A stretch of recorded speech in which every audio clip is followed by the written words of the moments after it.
Hello, everyone, and welcome to this short episode of A Yank on the Footy, where I'm going to go back and look at 5 key events from round 10 and talk about a handful of the games, my thoughts on them, and where I think things are going to be going here. And I do have a poll that's going to be showing up on X or Twitter that I'd like you to take a look at as well. We'll talk about that a little bit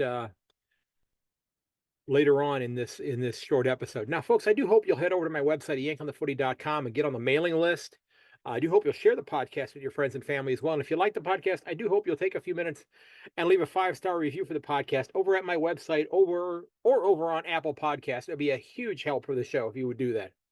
So, also, if you've not checked out episode 330, I encourage you to take a look at that one. I kind of get into my discussion on this whole concept or idea of premiership rings for the AFL. Um, you know what? Well, I don't want to exactly say everything that I had said there, but the AFL does a really good job of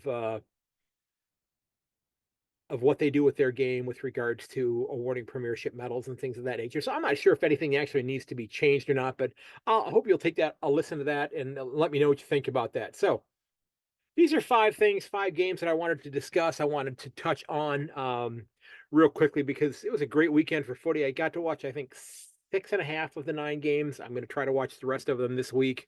My school year is winding down. We are done Friday of next week, the 31st.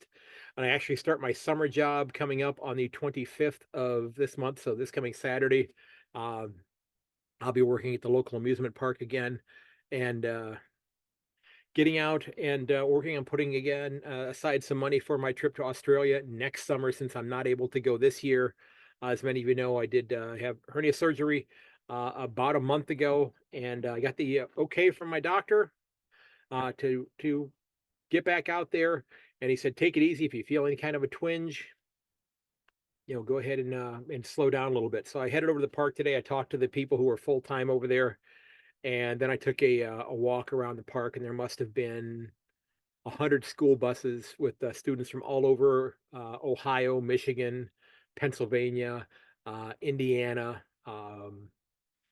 who made their school trips to come to this amusement park, Cedar Point, to ride roller coasters and that sort of thing. But I got my 11,000 steps in on my trip around the park today. So um, one of the reasons why I'm doing this job, here I am, an almost 61-year-old man, and I'm going to be spending the summer emptying trash cans at the amusement park. And it's exactly what I want to be doing. Okay. Yes, I'm a school teacher. I've gone to college way too many years. I'm not this person that thinks, hey, you know what? I have a couple college degrees. I'm better than anybody else because I don't know much of anything. If you're able to work with your hands, I am in awe of you. I'm in awe of you because I do not have any real physical um, capabilities of doing that sort of thing. I'm not real good at that sort of thing. So if you are able to build things, work with your hands, that sort of thing, I commend you. I applaud you because you do something that not many people like myself are able to do. So I'm very impressed by that skill set that you happen to have. So let's jump into the games, okay? Want to touch on the Swans and Blues, and I got to just tell you right now, the Swans, they are the class of the comp this year. Yes, they got bit on the ass by the Tigers back in round 3. Now, if you go back and listen to my round 3 previews, I actually tipped the Tigers to win that game. Not sure why I did it. I just had this sneaky feeling. And again, I think that was really before the whole injury train had run them down. Um, it was whatever the and if you know that horror film, It Follows, whatever the injury bug was that had been hitting West Coast for the last couple of years. They played the Tigers back in round 5 and beat them by 39 points. So I think they went ahead and traded off the injury bug to the Tigers, and the Tigers, I'm not sure if I see the Tigers winning another game this year.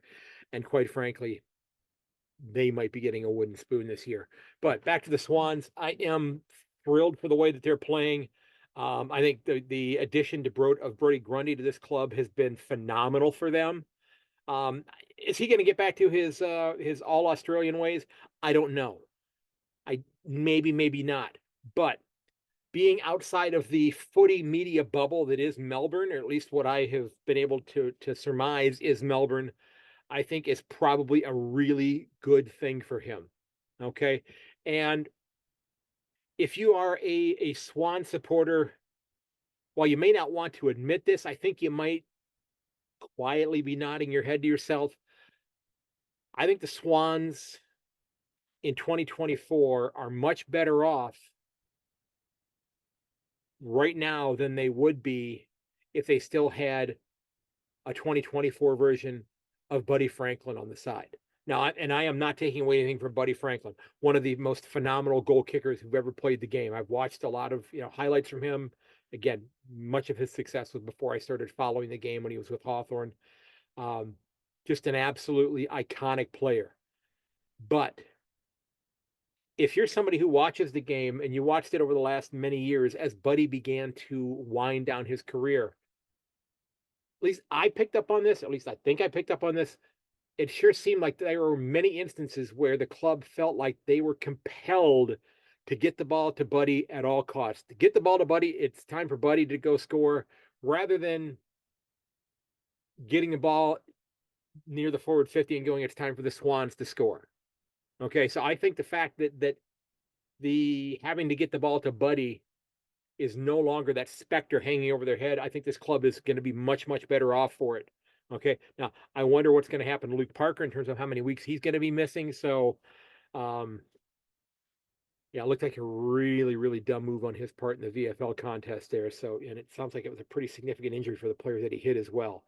So, Swans, I am thrilled with the way you're playing this year.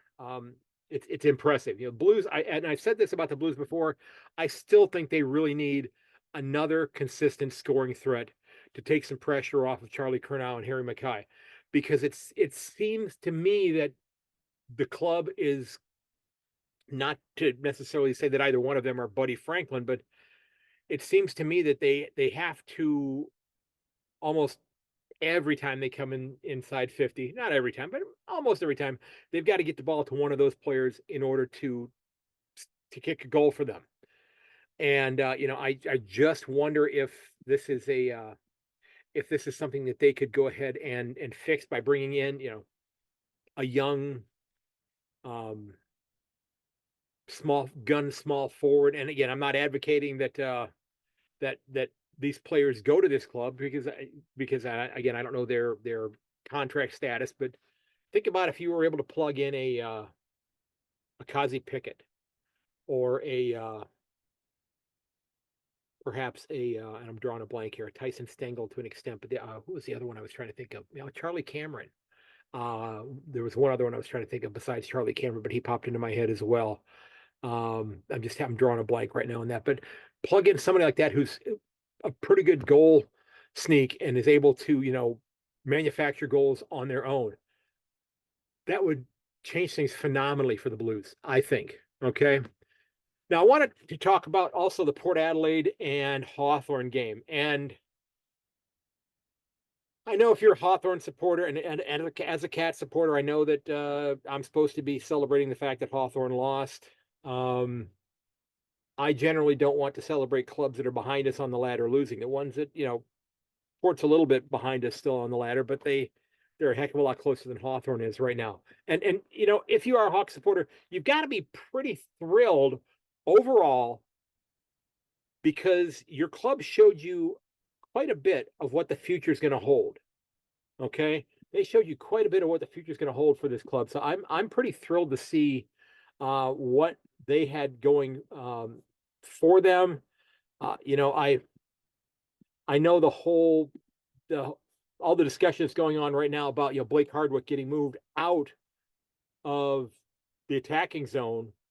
It's if you watch the NFL, teams in the NFL that get a big lead, sometimes they go into a little bit of a shell.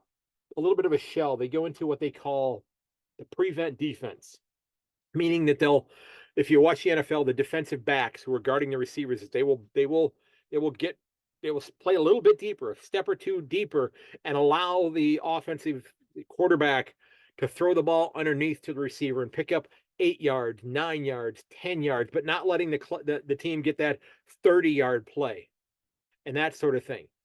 And if you do that too soon, in many instances, the only thing you're going to prevent is your team winning, because if you've got a good quarterback, they're still going to be able to pick you apart. They're going to find a way to get the ball where it needs to be. So there certainly is an argument to be made for just continuing to be aggressive. And Hawthorne, I think, learned the cost of not following that. Now, on the other side, I know there are many Port Adelaide supporters who have had this love-hate relationship with Kenny Hinckley. Put your hand up if you're going, oh, Kenny needs to be around for another couple years as senior coach. Put your other hand up if you're thinking, we need to get this guy out of here and get somebody else in here that can help this club win consistently. Some of you might have put up both hands. Okay. But I think you can make a compelling argument that Kenny Hinckley in the first half of the game, and really through the first 60% of the game, was doing a great imitation of Henry Winkler's Coach Klein from The Water Boy. If you remember that Adam Sandler movie where he was the water boy and ended up becoming the great linebacker for the Southwest Louisiana State Mud Dogs. But that coach, Henry Winkler, who played the Fonz on Happy Days back in the 1970s, when his team was not playing well, he was kind of skulking back and kind of stepping away from being out there leading the club because he was afraid of his lack of success. But this club turned it around, and I think it had a lot to do with what Kenny Hinckley was doing, coaching from the sidelines. But I think it also had a little bit to do with the way that Hawthorne decided to play the game. But here's my question for you, okay? Do you think that the playing list for Port Adelaide is 100% or darn near 100% behind Kenny Hinckley? I think that relationship must be pretty strong, with him being, an on the ground or on the deck coach during the course of the games. Okay. Yes, you can talk to your senior coach via telephone during the game. They come down between quarters, but he's down there coaching up the club constantly throughout the game instead of having to communicate through a phone or through a runner. Sorry, Ross Lyon, I had to mention it. But I just think that he's, the coaches that are coaching from the sideline or from the coach, not in the coach's box, that are down on the ground, their relationship, is it a good one with their clubs? I mean, look at Chris Fagan. It seems to me, yes, and I know that Brisbane's back to within one game of being level. They're 4-5-1 right now, but the Lions sure seem to love Chris Fagan as well. Okay, I thinking maybe the same thing. And again, you don't have to love your coach. You have to do what the coach says. That's how games are played. Okay, the players do the playing, but the coach decides this is how we're going to play. But I really wonder why more senior coaches don't rely on their assistants up in the box and allow them to be more hands-on. And again, maybe you could tell me where I'm wrong on this, because I've not seen a lot of that happening until Kenny Hinckley, Craig McRae, Simon Goodwin, Chris Fagan. Okay, I'm not sure, if Chris Scott would ever coach from the bench. Okay, and that leads me to the next game, the Suns and the Cats. And first off, I got to tip my cap to the Suns for that dismantling, that dominant performance that they had this past week up in Darwin. Now, I wonder, and again, and I'm not making excuses here other than to say that the Cats midfield is not up to snuff right now. Okay. But I wonder, and those of you who have maybe been to Darwin, and I talked to Rick Shaibani from the LA Dragons, who got to play a little bit of footy up in Darwin. Mick Aussie, I think, got to play some footy up there in his younger days as well. And I'm thinking about you, Mick. Hope to get the chance to talk to you on Wednesday. The Suns, they had 5 players with more than 32 disposals. Lukosius and Humphrey kicking 5 apiece. Ned Moyles looked like a 150-game ruckman. Okay. Now, I think Toby Conway is going to become a very serviceable ruckman for the Cats, but he's only played 3 or 4 games at the senior level. Now, the question I had and this isn't going to change at all, but was the 64-point margin really an accurate interpretation of where the skill levels are for these two clubs, or could you also factor in that the Suns got to spend an extra week up in Darwin getting adjusted to the climate? I know the Cats came up and trained for a few days up there, I believe, before they played the game as well, but they didn't spend a couple of weeks up there. And I'm not, like I said, I'm not making any excuses for the Cats. Yes, they didn't have Cameron, they didn't have Dangerfield, they sat Mitch Duncan, they sat Tom Hawkins. Um, I don't think it would have mattered if even all four of them would have played in that weather, in that temperature, that humidity. I'm not sure it would have made much of a difference if all four of them had played in this game. Now, like I said, Suns, I'm darn impressed with you. You're in the 8 right now. I'll be honest with you. I don't see that changing. Okay. I think this club's going to stay in the 8 this year. And I had a discussion as I was out walking yesterday with Rick Shaibani, as I'd mentioned. And one of the things that I mentioned is that, the Suns might make the 8 this year, but they might have a little bit of a slide back next year, because if they make it this year, they're going to, at least on paper, play a slightly more difficult fixture next year, where they're going to be playing double up games more so against clubs who are probably in the 8 this year than they typically do. Okay. And I got to tell you about the Cats midfield. They've been in disarray for most of the season. Okay. Especially over the last few weeks. They've dropped 3 in a row. Yeah, they had more clearances than the Suns did, but the Cats, I've noticed it. And again, I'm no expert. I mean, I know what I see in terms of trends, but I'm never going to be somebody that's going to say, hey, this is how this specific event took place. This is how this specific event took place, and they should have done this differently. Okay, I don't know nearly enough about the game to be able to do that. Again, I still need to see a game in person before I'm able to even consider saying things like that. Okay, but this Cats midfield has looked tentative as hell for basically the entire season. Okay. It's been that forward structure. It's been the back six that have carried this club, because the midfield has not done their job. Okay. I think it's a good likelihood that we may not see much more of Reece Stanley. I think they may find themselves saying, okay, you know what? We need to get more games into Toby Conway. I do have to say, and again, my club, full disclosure, I am a Cat supporter. We got the crap beat out of us. Okay. But there were a couple things that I saw that I was pretty pleased with. And I've seen him in the last couple of games that these play. Like I said, I'm somewhat pleased with Toby Conway. I think in a year or two, he's going to be a very serviceable ruckman. The other thing that I'm really, as any Cat supporter would be concerned about, is what happens when Tom Hawkins decides to step away from the game. Could happen this year, could happen next year. And certainly he's earned the right to do that whenever the hell he wants to. Okay, if he wants to come back and play next year, if you're the Cats, I guess you negotiate the contract that you see fit for him, because it sounded like that was one of the things that happened this year, that they negotiated a slightly less impactful contract for him with the club. But I felt pretty good about watching Shannon Neal play. Okay. I think he's 206, 208 centimeters, a very tall young man. A little bit like young Mr. Darcy from the Bulldogs, although I think he's much more um, physically imposing than young Mr. Darcy is at the moment. And Darcy, I'm sure, will bulk up and will fill out his frame quite a bit. But I did see some things that Shannon Neal did, and again, playing in that weather situation made the game tough for both sides. Um, the ball was a little greasy, but somebody in the Cats midfield has got to step up. Brandon Parfit has been okay. Max Holmes has been playing an awful lot in the back six, and I know they've slid him up to play some midfield, and he led them with, I think, 32 disposals this past week. But if you look at their stats, there's an awful lot of players that are not midfielders, or that are midfielders.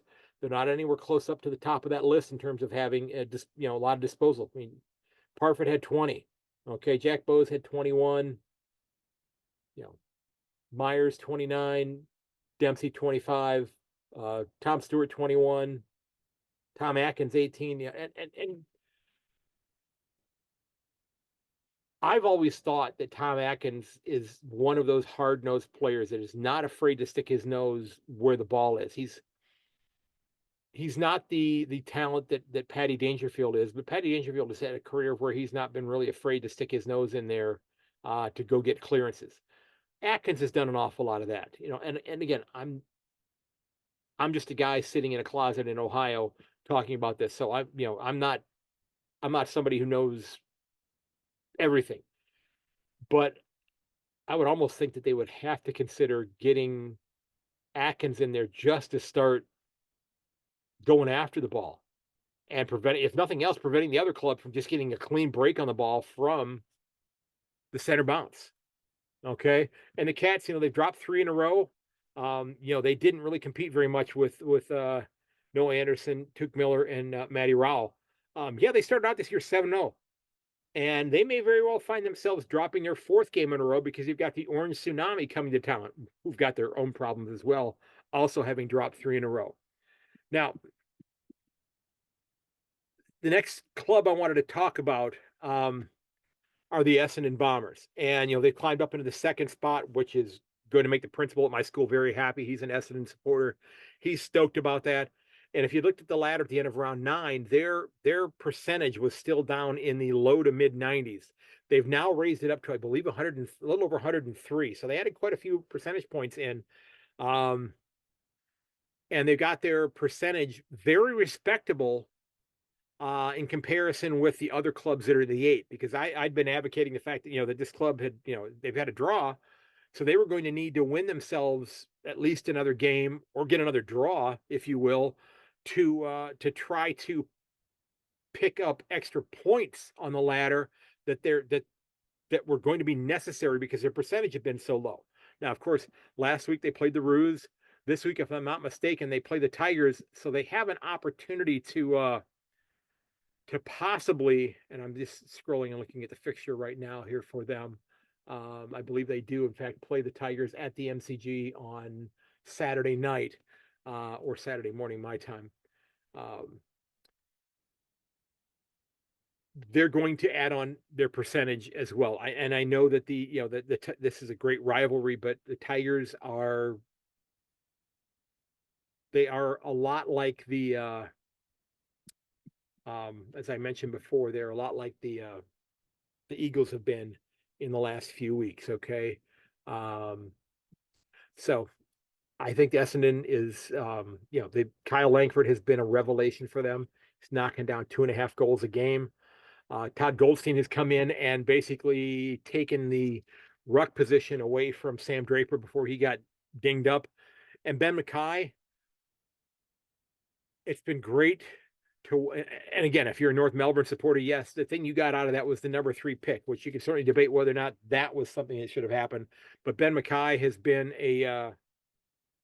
like a man possessed playing defense in a club that's competing. Now, this might be the year that something happens really important with regards to the Bombers. I'm not going to say it what it is because I'm not going to be the one to jinx them. Okay, I'm not going to be the one to jinx them in this situation. So, the last game I wanted to touch on, and I wanted to ask you this serious question. Has anybody noticed what's happened 3 out of the last 4 times the Eagles have played at Optus? Yeah. They've won 3 out of those 4 games by an average of almost 6 goals. Okay? By almost 6 goals. Now, I don't know if Adam Simpson is the guy who's going to be the senior coach for this club in 2025, but I'm pretty darn convinced this club's needle is pointing upward. Yes, they still have a lot of veterans who were around on the 2018 Premiership side. Those players will probably not be on this side's next finals team. In fact, there may be, an exodus again this year where they bring in even more young talent. But again, as we're seeing with North Melbourne, you don't want to get so bogged down with young talent that you can do nothing but sit back and wait for them to get more games in them. Okay. I'm going to admit, I am one of those people that said before the draft last year, the Eagles, it would be in their best interest to go extract as many high draft picks from North Melbourne as they could, because it sure sounded like the Roos wanted to keep Harley Reid in Victoria. And not have themselves a another Jason Hort Francis situation with him, of course, being from Victoria, but he's again country Victoria, if I'm not mistaken. I mean, I can safely say that was a mistake on my part.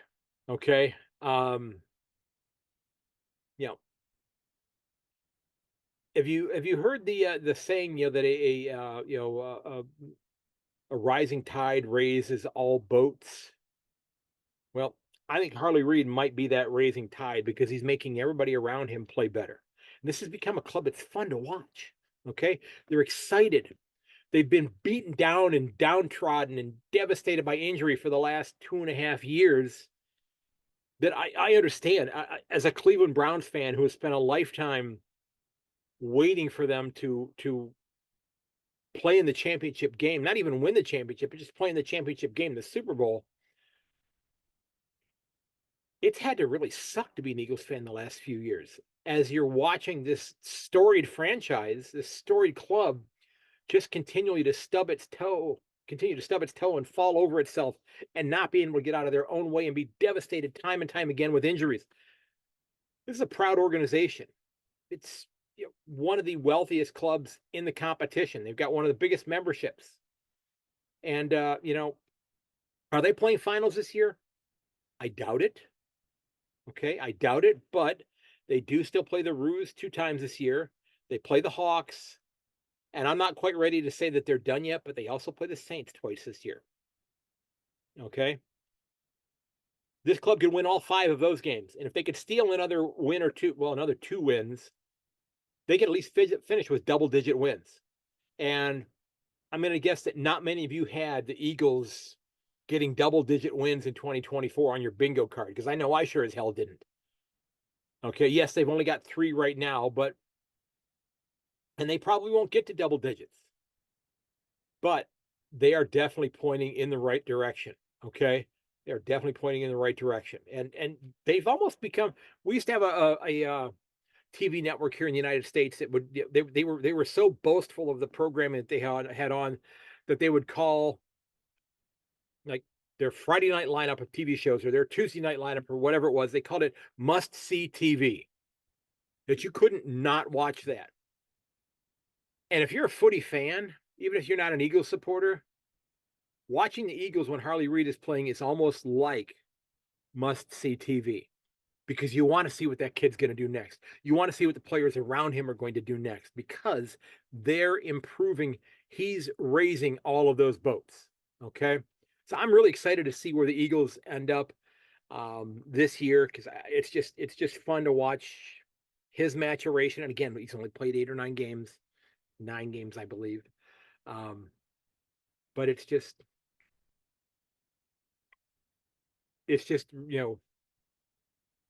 awesome to realize that for the next decade of my life, if I'm fortunate enough to have that many years, this kid's going to be one of those players is at that top of his game.